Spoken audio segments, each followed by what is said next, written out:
Welcome to this episode of DIY3DTech.com. In this episode, I want to share this with you. So, I've been looking at a number of center finders, and I've done already an episode where I built a large one, and I decided it would be cool if I built a smaller one, and it would be even cooler if I used some 608ZZ bearings. So, I tell you what, I love working with 608 bearings. They're just cheap, they're handy, you can do all kinds of things with them, and this is a great example of something I came up with for the 608 bearing. So kind of a long story short, I'll be writing in the corner, probably up there, some video of me assembling it. Pretty straightforward. Again, the 608s just pop on here.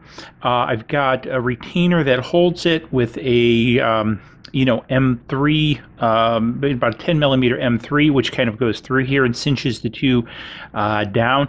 This is a threaded print, so I've created this in Fusion 360. And kind of a long story short, what you do is you just put the bearings against, a round cylinder object like this, and you kind of see how it fits in there.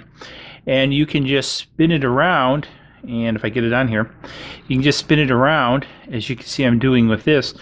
And you can hold the pen marking the center of this. The other piece you can do is it also acts as a rolling straight edge, because now I can take this, put this against, say, a piece of aluminum like this, and run my pen against here or my marker against this, marking it.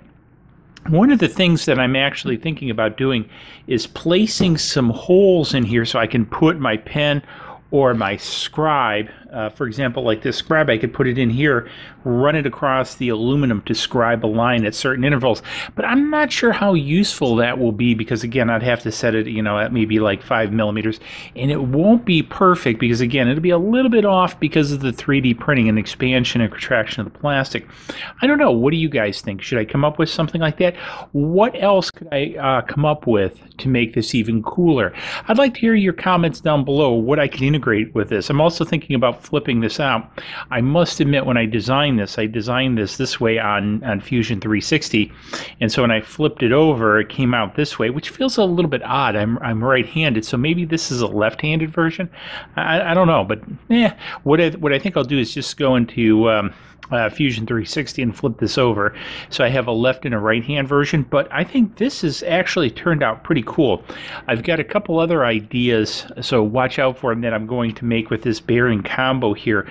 I think it's pretty handy. I'd also like to hear from you guys out there. What can I come up with for this bearing combo out there that you can think of to create some handy tools?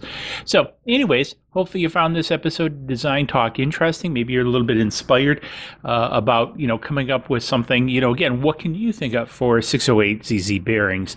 Also, maybe this is handy, maybe some other form factor. Again, love to hear from you in the comments. Anyways, don't forget the bell button over there. Go down and hit that. I put out regular content, as you know. If you're not a subscriber, you should be a subscriber. Again, put out a lot of good things. Don't forget to check out our playlists. We got tons of playlists covering laser cutters, CNC, 3D printing, you name it for the maker. It's out there, including even business topics.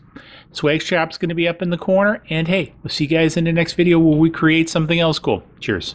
Please click like below and subscribe to the channel.